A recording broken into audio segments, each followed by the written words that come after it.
turns out in a loss, the majority of the time, it's us, the human.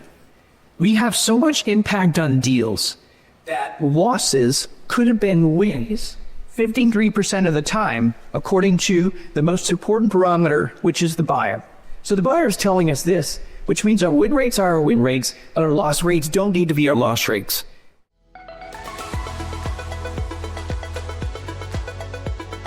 Welcome to the Emblazers show, where B2B leaders are igniting revenue.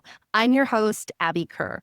On today's episode, we are sharing with you a keynote that Tim delivered at Emblaze Revenue Summit 2025.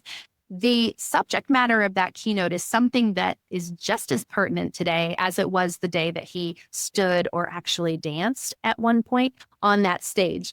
And the message is the irreplaceable value of humans in the future of B2B sales. From where it stands today, the data is showing very clearly, as Tim will share, that buyers still need and want human sellers in the sales process. The human in the loop is essential and inextractable because humans actually help buyers make the decisions that they need to make. Take a watch, take a listen, and then meet me back here afterward for a special announcement. Let's talk about the future of B2B sellers, the irreplaceable value of humans, because as long as I'm alive, we're going to still matter. And even though I'm old, I think you'll be alive too. We're still going to matter at B2B. We know this, we feel this, we see it, because buyers tell us that the human matters in B2B buying. That between everything you want to sell and that customer saying yes, something magical still has to happen. That the last bastion of competitive differentiation is still our commercial teams with their lips moving. And these are distinctly human experiences that you deliver and the buyer expects and needs to make their decisions. So I want to focus today on those things that are still distinctly human that we all have to lean into to make sure we drive predictable revenue growth. For our part, right? As humans, this is our part right here. So I've got 3 things I want to cover. I only have like 10 minutes to do it, so buckle up. And these 3 things are this. We've been able to identify a competency framework based on buyer feedback about the experiences that matter to their decisions and are predictive of wins and losses.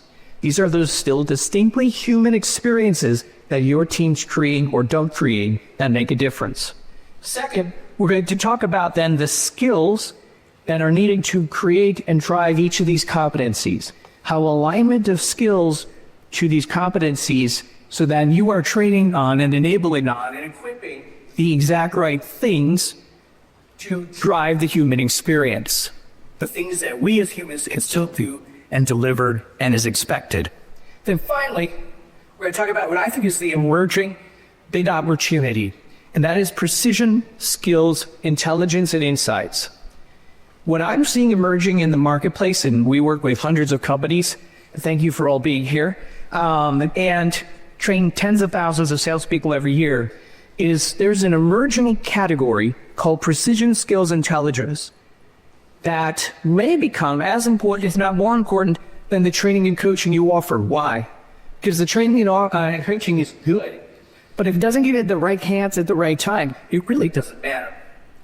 And so precision skills intelligence is going to talk to us about this idea of how do you validate which skills everybody needs and give them what they need instead of what's on the calendar. And that's going to help humans who are distinctly human be more effective. So let's go through each of these real quickly. The competency framework. How many of you do win-loss analysis with your teams? You do some win-loss, customer win-loss. How many of you just sort of ask your salespeople why you won or lost? All right. You're not willing to admit that, are you? Most of the time when we see in companies, there's a drop-down menu inside of the CRM. You ask the salesperson why they won and why they lost that deal. And the customer's left out. If the customer's included, it might be a snapshot or a smattering of calls. But what's happening now is that we've been able to uncover, now that we own one of the largest win-loss databases in the world, that the answer a buyer gives and the answer the seller gives is different 70% of the time. I'm not going to say who's wrong. I'm just saying it's different. So the idea is now There's an evolution in win-loss analysis from make a phone call and get a couple dozen answers and try to drive your entire initiatives and your positioning and your training based on that feedback to an always-on, at scale, win-loss approach. The idea that after every deal is done, it kicks out a survey from the CRM, you get 20 to 30% response rates from your customers, and you start to learn things. You start to see things when you can aggregate that much data and get very specific and validated inputs into what matters to customers. So we're sitting on 125,000 deals where real buyers can make real decisions, and we found a few things. This is the first thing we found. Typically, when you lose and the salesperson drops down that window, the box they're going to check says, it was something outside my control. It was product, it was the politics, it was the pricing. Turns out in a loss, the majority of the time, it's us, the human. We have so much impact on deals that losses could have been wins 53% of the time, according to the most important parameter, which is the buyer. So the buyer is telling us this, which means our win rates are our win rates, and our loss rates don't need to be our loss rates. What should this stack bank for you right now? If they say 53% of the time it's something you did or didn't do, what is it we did or didn't do? We're shooting the question in your mind, and I've got an answer for that. Turns out buyers can identify, can score, can give feedback on, and can compare you to your competitors in a buying decision. That's great to know. But it's even better to know that they can do this, and we've identified 8 what we call predictive experiences of wins and losses. So what you guys see are that 8 experiences that customers can score, compare, and get feedback on relative to you and your competition. How your ability to align solutions to needs is important to the win or the loss. The ability to articulate value, construct a good value story, then make a case for change, create the need, the buying vision. Customers experience this, and they score you on it, and it matters. Clear differentiation. In a world where everything looks the same, they really count on humans to create some differentiation. Justification. In a world of indecision now, this has become a huge skill in terms of buyers like, you need to help me do this. Did you do it well? It might affect the outcome of your deal if you can help them do it well or not. Negotiating creatively. This is super important. Doesn't say be the lowest price. It says creatively negotiate so we feel like we all won here. Resolve concerns responsibly. It's interesting this is on the list. In some of the companies, this ranks number 2 in terms of wins and losses. This should just be the job description of every seller.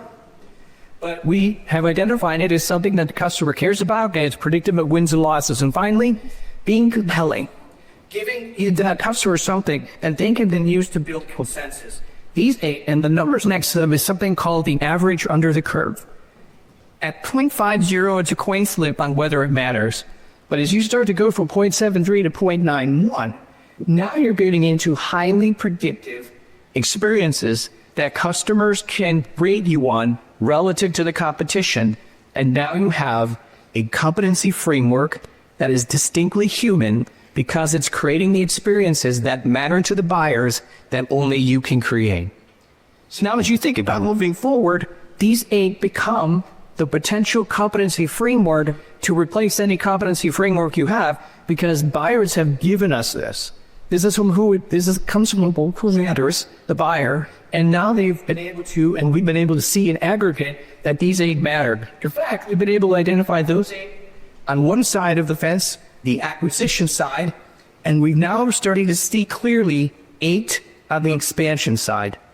And it's interesting, 6 of the 8 on the expansion side are distinct to repeat from the other side. But the reality is, what you're doing with your teams, whether you're doing both roles as a seller or you're driving 2 different roles into your organization, there are distinctly different competencies that need to be built and developed in your teams, depending on the role they play, or if they play both roles, they need to know both. And these are coming from the buyers on one side, new logos who are saying, this is why I later didn't choose you, those 8. And then on this side, this is why I stayed with you and did more with you on the other side. What if your next big revenue move didn't come from a blog post or a cold LinkedIn scroll, but from a real conversation with leaders who've been there? As the world of sales is constantly evolving and constantly changing, I think it's even more critical to get together with people to understand how are they helping to solve some of the problems that our buyers have today.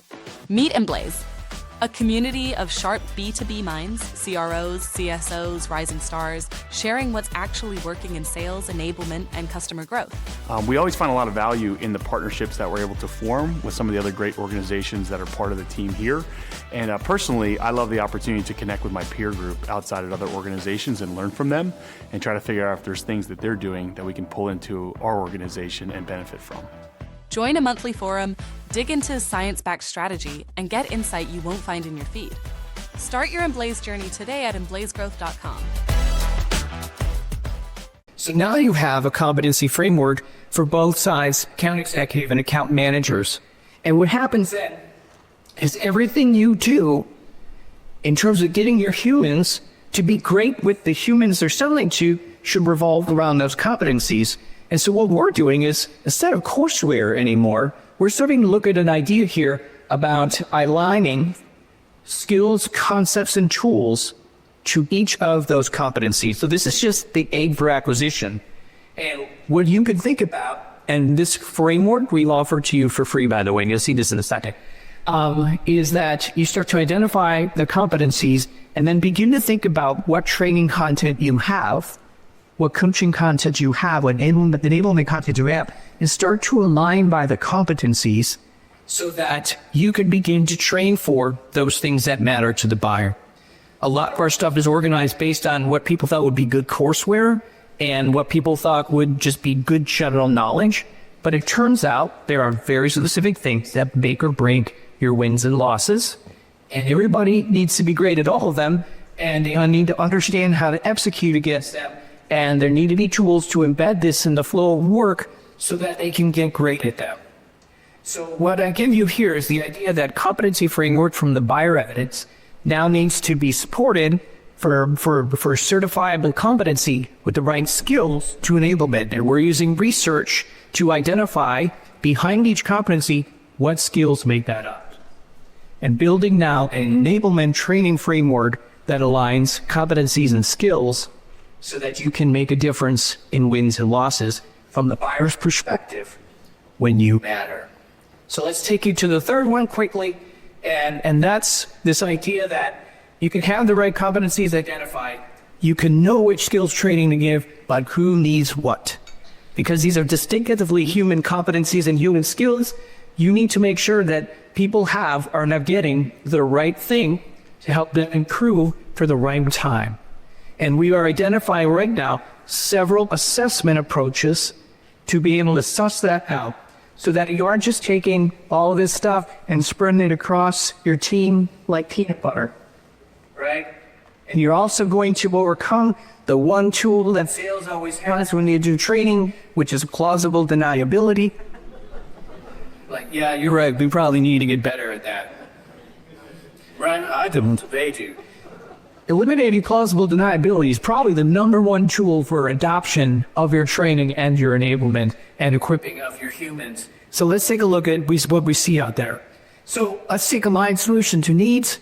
The research that we're showing, based on watching and listening to the feedback, not just the scores, but what customers are saying, helps us identify there are key skills that make up that competency, and we're also able to identify what good looks like from hearing the customer's words. When they give a high score for that particular experience, they say things like this. When they give a low score, they say things like that. And so what we've done is created a behavioral outcomes type assessment that a manager or a seller can do, scoring themselves not just on a 1 to 5 how they feel about themselves, but actually listening to what the customer would be saying to them. And these words are the kinds of things we extracted from the buyer feedback, because we now have that ability to validate that a 5 to 5 from the customer's perspective. Following me on that?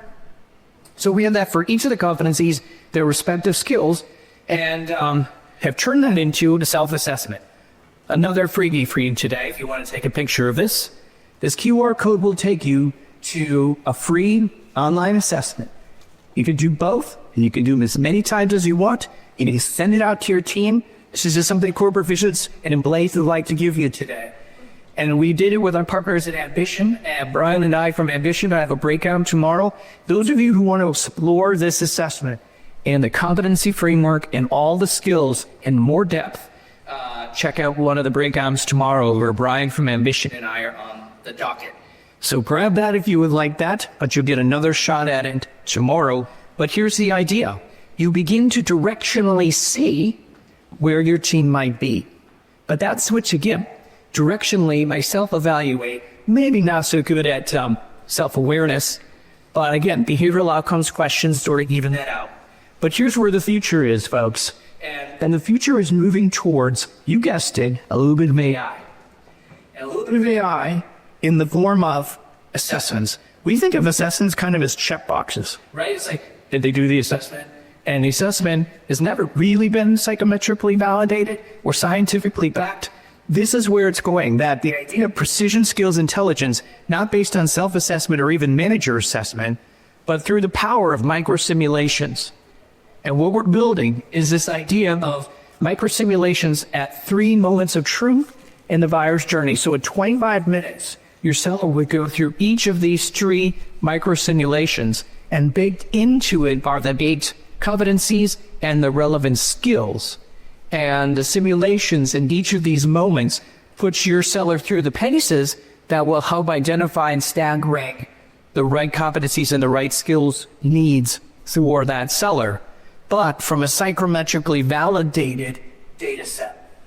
And so that's being built, and there's another session I'm doing tomorrow with David Shacklin from Skillcraft, formerly from the Harvard Business School and their skills lab on this particular assessment and what's behind it. So if you are geeky about assessing talent, you're going to want to check that one out.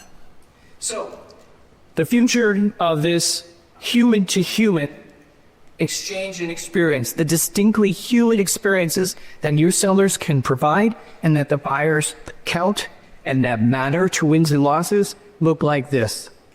And beneath each of them, the relevant skills to get to competency, and beneath that, assessments that help you give the right person the right thing.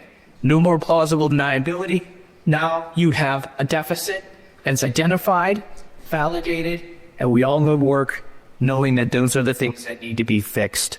So I'm going to wrap that up and get on to our next session, but I wanted to open up this human event with the humanest of human things, which is the actual moments that our tools make it happen when our lips are moving.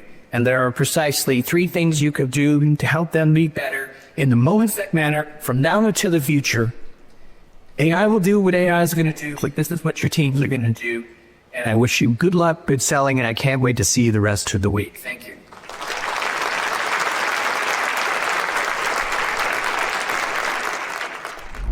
And that's all we have for today. Thank you so much. Would love to hear your reaction to this episode over on LinkedIn.